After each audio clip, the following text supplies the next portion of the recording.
Well, hello and welcome to another guest interview here on the Profit with Law podcast. I'm your host, Moshe Amsel, and I am super stoked for the conversation today. And the reason being that many of you know this, some of you may not.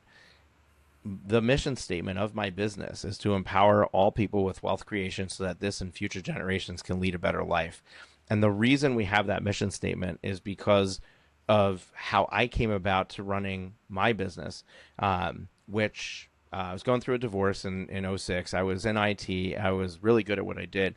And I read a book called Living Forward, and it's written by Michael Hyatt and Daniel Harkavy. And in that book, there's an exercise to write your own eulogy. And I was going through this period of time where I was really soul searching, and I was reevaluating everything, my life choices, my career, my religion, everything. And I wrote my own eulogy. And what I realized in doing that exercise is that I did not want to be known for resurrecting servers in the middle of the night from ransomware. That was not the thing for me. And when I started to think about what it was that I did want to be known for, what was the thing that I wanted to leave my stamp on the world, um, it all stemmed from an experience I had with my grandfather. So my grandfather left Nazi Germany at 11 years old with his father. He lost his mother and twin siblings in the war. Right before they left, my great grandfather was an orange merchant, and he was in the import export business. He was very well connected with the people that were in charge of visas and allowing entry and exit into the country. And through that connection, he was able to secure a visa for himself and his family. But one of the siblings, one of the twins, contracted pneumonia right before they left and needed to be hospitalized. So his mother stayed, and she kept the other twin because they were twins with her.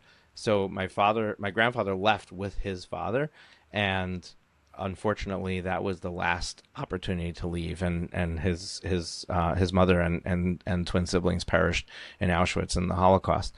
They ended up settling in Washington Heights, New York. My great grandfather started a diamond merchant business. My grandfather stepped into the business with him. And had some financial success along the way, got together with four cousins, bought an apartment building on the west side of Manhattan. Fast forward many years later, I'm 21 years old. I have my second child on the way. I got started really young. I got started at 19. And I have a six-figure salary, but I have no savings or very limited savings. I go to my mother and say, how do I buy a house? I need 20% down payment. How do I buy a house? And she says, well, your grandfather has been turning this building into co-ops and selling off the individual units. And he's earmarked the proceeds of those units to be a gift to each of his 36 grandchildren so that they can purchase their first home. And I received that gift at 21 years old that completely changed the financial trajectory of my life, and allowed me to save for my retirement in my 20s, allowed me to have an asset that continued to gain value. Ultimately, I went through a divorce. I sold the house. The proceeds of that house, the extra equity that we had, I was able to fully fund my three daughters at the time their college funds. And it was a game changer for me. And I realized that creating wealth, not Rockefeller wealth, but just wealth that leaves a legacy, is not really that much wealth. It's not really that hard to attain. What if I could just go out there and help people do it? So that's why I do what I do. And I'm super stoked and excited because I have somebody who is on the same path, who's trying to share a similar message with a very specific thing. And his name is Adiel Gorel. Adiel is an internationally renowned real estate investor, speaker, and thought leader who produced and was featured nationally on two long-running public television shows, one called Remote Control Retirement Riches and Life 201, as well as in the book series of the same names.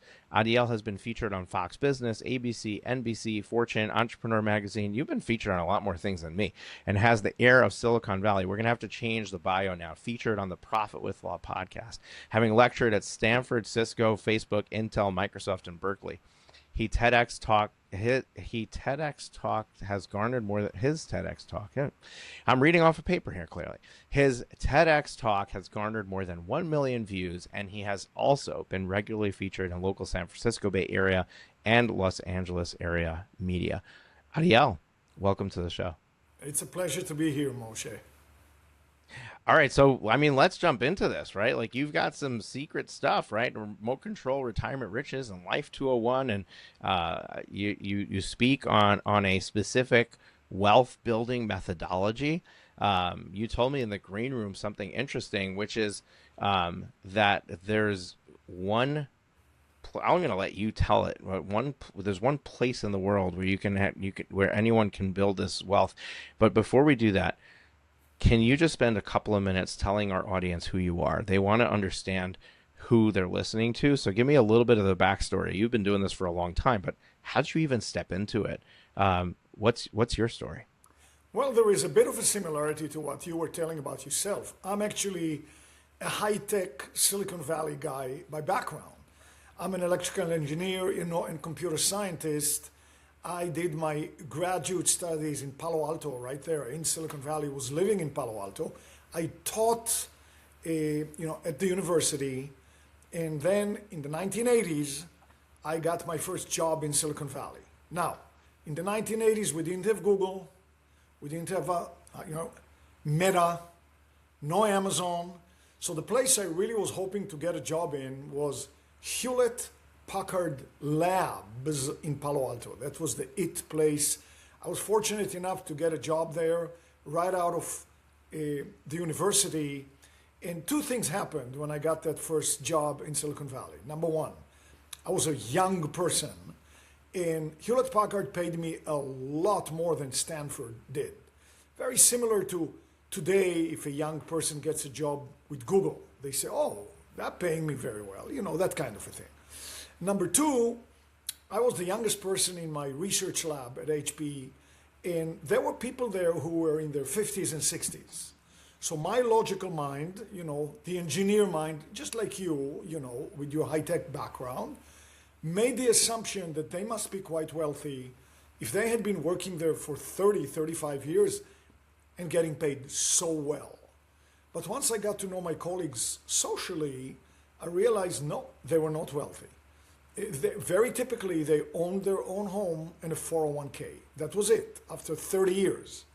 So I said, there's no way I, as a young person, will work here for 30 years and look like this financially. Now, I grew up in a family of real estate developers. I didn't care what my family was doing. I just wanted to play as a child. But whether I wanted to or not, I was exposed to the power behind real estate. So I said, look, I'm a young person making an excellent salary. My credit is great. I'm working. I will build an empire for myself so that when I get to 50 and 60, I will look completely different than my colleagues. So I said, I'm going to buy rental homes. Now, in the 1980s, there was an unwritten law. Only buy rentals within 30 minutes drive of where you live. Everybody was buying within 30 minutes drive of where they lived. So I did too. I wanted to be a good boy. So I was living in Palo Alto, and I was buying in Sunnyvale, San Jose, all in Silicon Valley. After a few homes, I quickly saw I couldn't scale this. I couldn't build an empire in Silicon Valley because even in the 1980s, although all the numbers were much lower than they are now, the ratios were the same. The rents were way too low relative to the prices. So I said, if I really want to continue, I need to go to a place where the numbers work friendlier, better. I did a little research. Of course, in the 1980s, I didn't have the web, and Sergey Brin and Larry Page were in kindergarten. But I still had, access to the research lab at Stanford, and they had the ARPANET, the precursor to the internet. Very primitive search line, but you could search. So with a little search, I saw that if I flew about an hour and a half from San Francisco, I would land in a smaller city that they used to call by the name Las Vegas. In fact, I think they still call it Las Vegas. So I couldn't help but notice that in Vegas, I could buy the same single-family home I was buying in Silicon Valley for 1/4 of the price, but unbelievably to me, the rent was more like 1/2 of the Silicon Valley rent. That was infinitely better. I started flying to Vegas every weekend. Now, I always looked a little younger than my age, and back then I looked like a boy. The people in Vegas had never seen a person buying out of state. It was unheard of. Nobody was doing it. So they thought I was crazy. They thought I was going to waste their time. Nobody wanted to work with me. So I used my first few months in Vegas doing what I knew I had to do. Find a local property management firm, because obviously if I'm living in California and I'm buying in Vegas, I need a management company locally to take care of my homes. So finally I found a company that I liked. I still was very nervous because I never had a chance to really try them out in the field yet. But then finally a broker took pity on the crazy boy from California and said, I'm going to find you homes to buy. And I started buying. Now, I was always very aggressive. In my first year, I bought 22 homes. Now, before people get impressed by that number, and also, Moshe, I need a promise that you're not going to laugh at what I'm going to say now. I'll tell you that the average home I bought in Vegas in the 1980s cost me, are you ready? $39,000 for the whole house. Not only that, back then, Fannie Mae didn't have a limit on the number of loans an individual can have. And back then, they let me buy homes, rental homes, with only 10% down payment with PMI, or private mortgage insurance, which is what I did. Because even though I was well paid, I was young and I didn't have a lot of cash. I wanted to stretch my cash. So now buying 22 homes seems less daunting for somebody who makes a Silicon Valley salary. Nevertheless, I had never met a person who owned 20 houses. And here I am, I'm a person who owned not only the 22 homes in Vegas, but a few homes in Silicon Valley too. Like the game of Monopoly. Exactly. I actually loved that game when I was a kid. In fact, I still like the game. My colleagues in Silicon Valley during that year were ruthlessly and mercilessly berating me. What are you doing? Nobody buys more than 30 minutes from where they live, especially out of state. You are insane. You're crazy. It's going to fail. But after a year, when they saw me with my 20 plus homes, the logic of the engineers prevailed. And they said, you know what? We understand what you're doing. In fact, we want to do it too. I said, you should. It'll change your future. In fact, if I did nothing else investment-wise in my life anymore, just these homes that I had already bought, my retirement, my future would look much stronger than a regular person's. So my colleague said, come on, you work in Silicon Valley. You know we don't even have time to go to the bathroom, let alone starting to go to Vegas. You're already there with your homes, with your managers. How about you lead us? I said, never thought about that before, but sure. So I led a group of about 20 engineers, and over something like 3.5 years, we bought about 250 homes. Not as a group. She bought 6 homes for herself. He bought 4 homes for himself. I bought a few more for myself. But I was sort of like the de facto leader of that group, which I saw yielded benefits. For example, there was one very conservative engineer who only bought one little home in Vegas as a test. Even though he only bought one home, he enjoyed the clout, the power of 250 homes, because the service providers knew if he wasn't happy with them, he would complain to me. And now I'm not happy, and every other manager in Vegas at that point would call me, come to me, come to us. We are cheaper, we are better, we are nicer, we are taller, we are prettier.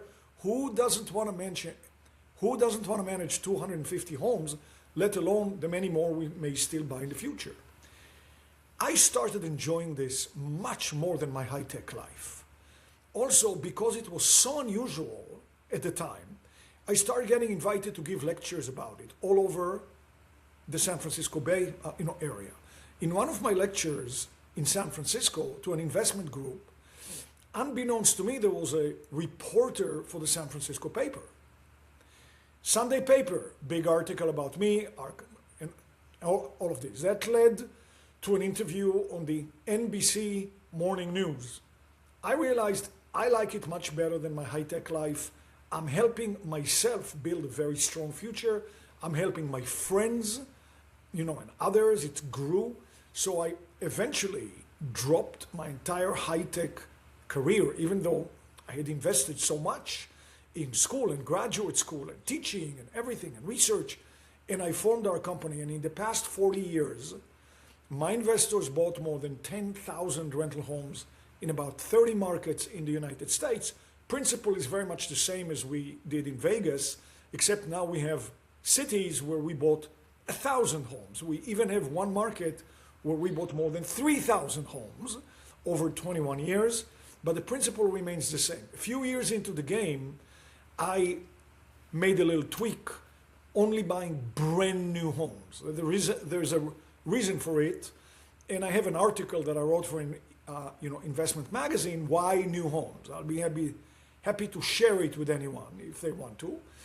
But there is one element now that, Moshe, with your permission, I'd like to throw into this discussion. The unbelievable best financial gift in the world given in one country, to the best of my knowledge at least. That country happens to be called the United States of America. What is that crazy gift? And that will also explain why I'm not retired, because obviously I've been buying a ton of homes over 40 years. I could actually have retired easily more than 30 years ago. Why am I not retired? The incredible gift will answer this question. The unbelievable gift that is given in the US has a name that everybody recognizes.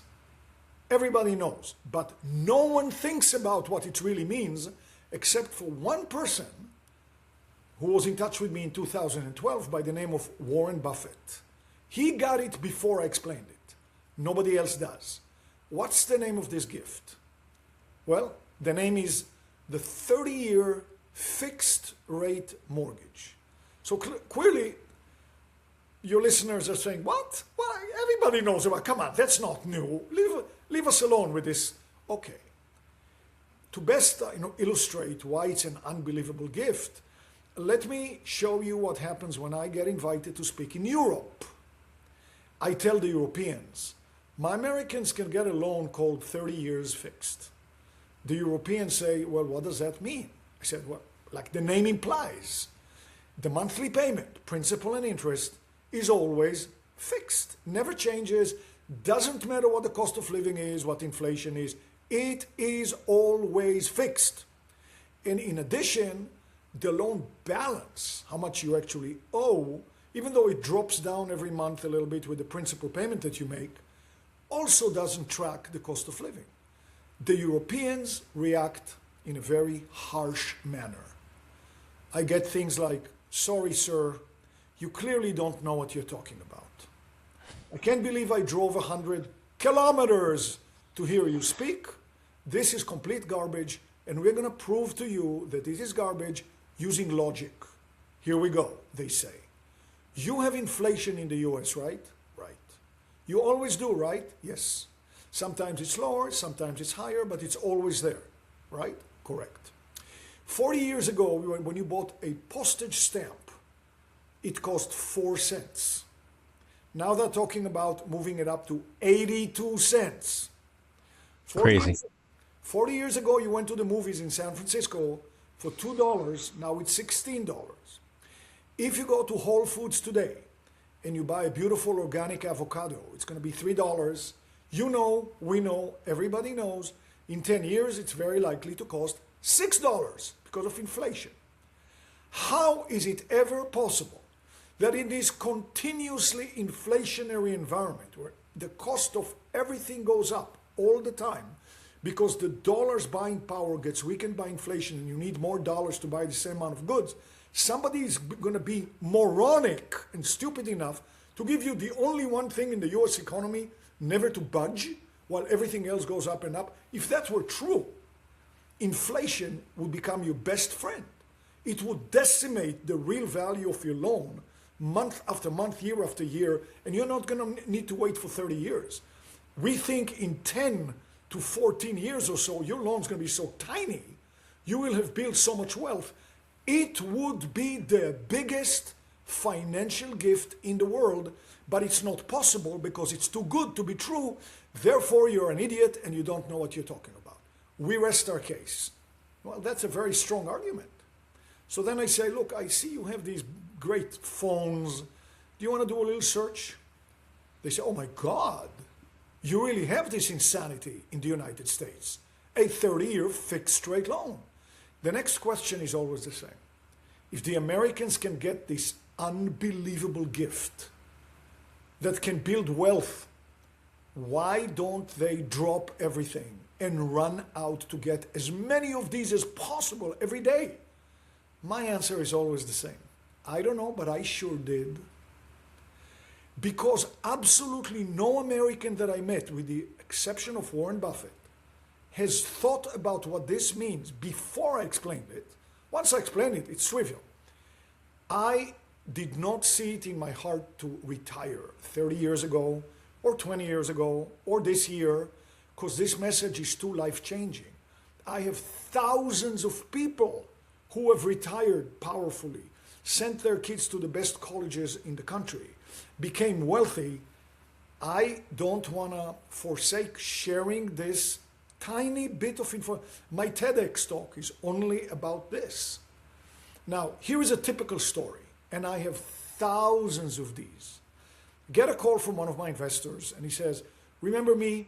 I started buying homes with you in my early 40s. I bought only one home. I was working in Silicon Valley. By the way, my investors are not just from Silicon Valley. In fact, I love working with teachers and truck drivers, nurses, because in that case, the change in their future is even bigger, because the Silicon Valley people already make a lot of money. But in this case, he says, I was in Silicon Valley, started buying with you in my early 40s. I bought only one home as a test because I was so busy at my job. I needed to make sure the property managers that you line up in every market that you work in were really going to do the job. Were really going to do the heavy lifting, because I didn't have time to clean any toilets. So I bought one home, and indeed it rented and became stable and even boring. Then I bought another one and another one. I understood your message about the 30-year fixed rate loan, so I wanted to get the biggest gift and also to stretch my money as much as I could. I put the minimal down payment that the bank would let me and ended up buying 19 homes. Again, not as impressive as it sounds. In his early 40s, when he was buying the 19 homes, he was buying brand new homes for about $150,000 each with a minimal down payment. Not hard to do for a Silicon Valley guy. He said, last year I turned 55. I looked at my 19 homes, and after 13 years, even though my mortgages all started out very high, after 13 years, my average mortgage was about a quarter of the value of the home. That's what inflation does to a loan that never changes with inflation. The loan had been decimated. So he said, first, I was absolutely ecstatic because over 19 homes, I had millions of dollars in equity now. Second, I took 4 of my 19 homes and I sold them. I didn't do anything fancy, no 1031 tax deferred exchanges, nothing. Just sold my 4 homes and paid my tax. And I used the proceeds after tax to pay off the remaining small 15 loans.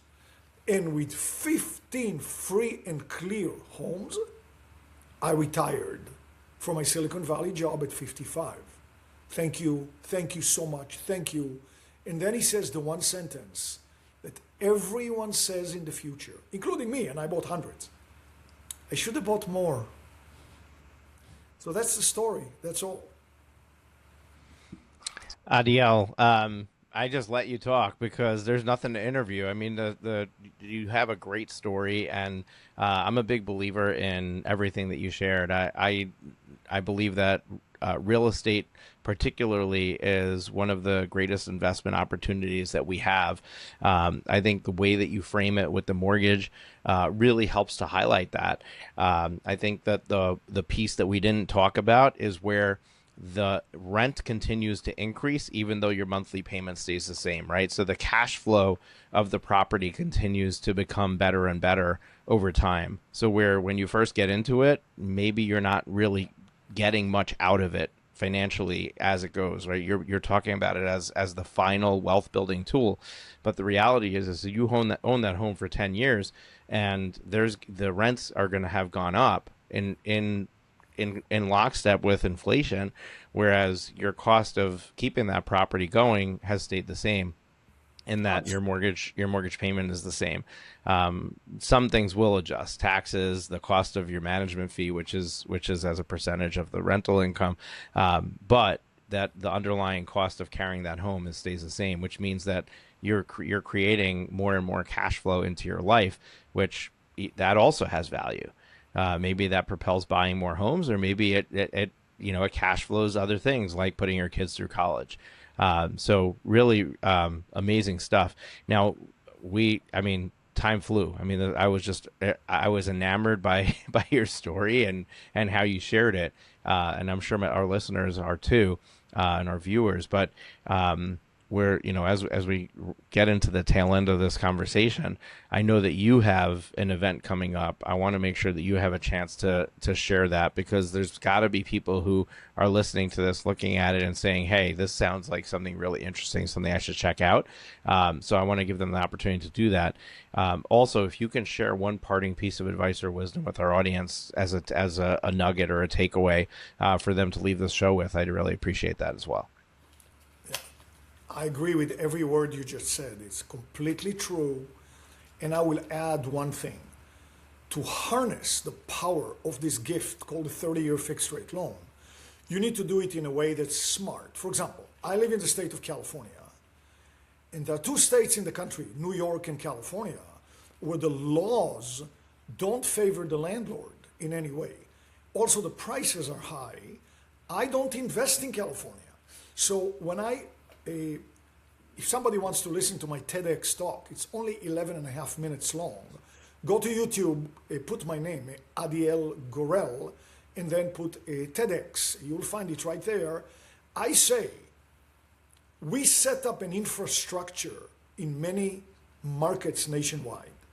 We invest in the Sun Belt states. That's where the demographic flow is. We invest in large metropolitan areas for job diversity. In the suburbs, families with kids, brand new homes. So I said, use this infrastructure. We have managers already in place that I use myself. Buy a single family home or a duplex in a good area. Take the 30-year fixed rate loan on it with a minimal down payment. Buy it in the Sun Belt, large metropolitan areas, in the suburbs, in an affordable city, not San Francisco, not New York, places where even in 2026 you can buy homes for $240,000, brand new in a good area. Let the local property manager lease the home for you, and then proceed to do the hardest action for a human being to do. Nothing. Do nothing. Nothing. Just wait. And by the way, doing nothing is not easy. I get calls all the time. Oh, there's a war in the Ukraine. Oh, the state of Hormuz. Oh, I'm selling. I'm there. No. Just do nothing. Let inflation, your new BFF, decimate your loan. Now, Moshe, you're absolutely right. If you put a small down payment and you get a loan at today's interest rates, you're going to start around break-even cash flow, which will get better as the years go by because the rents keep up with inflation, but the mortgage payment, the PI part, never does. By the way, as an extra bonus, if the rates ever go down, you can refinance the whole thing down. That's too good to be true. But what happens now is the media has hypnotized millions of buyers across the nation not to buy because supposedly the rates are high. 6% plus is not high. Historically, it's unbelievably low. Especially when you started in the 80s. Yeah, exactly, which I did. So, but relative to the 3% or 2.5% of COVID, it seems high to the young reporters who are the media. So what do builders do? I'm just creating a content today, a reel, about how there's so much inventory unsold that builders built. Builders understand. So they're trying to entice us to buy. And one of the things they do is they buy down the rate. At our event on May the 16th, you will meet builders who are buying down the rate right now to 4.0 fixed for 30 years. They're buying it down with money as an enticement. When you get a loan at 4.0, you'll start with a nice positive cash flow from year one. But you're absolutely right. To me, the cash flow in year one is not important. Cash flow in year one is your salary, is your job, is your wife's job, whatever you do. But year 3, 4, 5, and then comes year 12 to 14, your loan looks so tiny, your future has been changed. So my advice is, don't complicate. I get invited to speak at events. I sit there and people say, and then I replaced the triplex with a chicken coop and then I did an exchange. No. We're busy people. I call my system remote control, retirement riches, because most of us are busy with children, with our job, with our spouse, or whatever it is. When you buy brand new homes in good areas and you have local property managers handle them for you, plus we supervise, you don't have to be an expert, you don't have to fix anything. I own a very large amount of homes. If I were fixing my own toilets, I wouldn't be on the line with you now, I'd be fixing a toilet at this very moment. I refuse, I have property managers. So simplify, go with new, go with nice. Don't feel like you have to steal it from the get-go. Sometimes the entire state, the entire market is already a steal.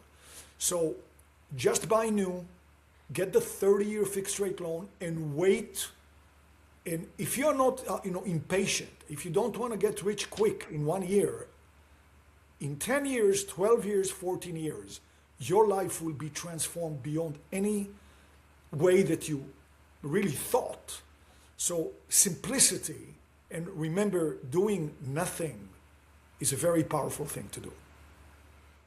Adiel, I love it. How do people register for your event coming up in mid-May? So I'll take it even one step further. Because I decided not to retire, I needed to find balance in my life. I make music in my home studio, which is in there. You can see some of my tools. You can find my music on all the platforms. Just put my name. I even have a health and wellness podcast, which you can also find on all platforms. But I dedicate more than half my time to meeting with people one-on-one and helping you. You want to meet with me?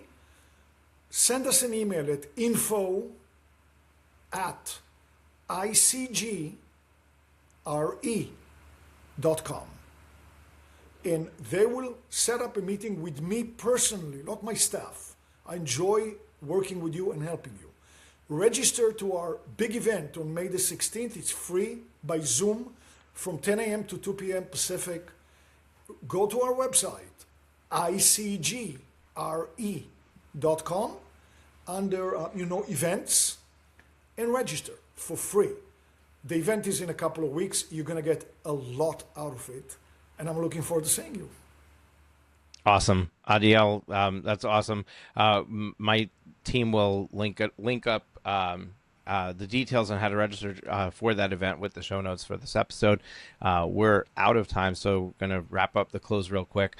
Folks, if this is your first time listening to the Profit with Law podcast, you were in for a treat. This has been a great conversation. Actually, it hasn't really been a conversation. It's been a great story, and just receiving from Adiel. Really enjoyed hearing him and share this particular strategy, something that I'm very familiar with, but I'm not familiar with his organization. So was excited to meet him today, and really curious about this event that he has coming up mid-May. So I myself am going to attend and check it out. Folks, we're here every single Thursday with a brand new episode. We would love it if you hit the subscribe button in your podcast player or on YouTube, and subscribe to the show, subscribe to the channel. You'll get notified when we release a new episode, and we have a ton of really, really great content that we're constantly putting out. It's all here for you, to help you on your wealth journey, to help you on your business journey. We're looking forward to seeing you on our next show. Take care. Bye for now.